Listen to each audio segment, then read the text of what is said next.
बीरा तो लाइट जल्दी छोड़ गया। चलो मैं बीरा को बुला के लाती हूँ।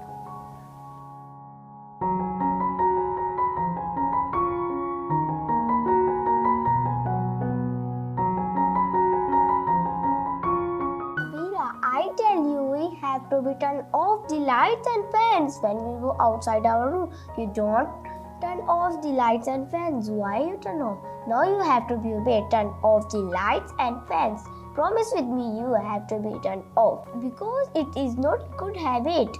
When we turn off the light, it's good habits.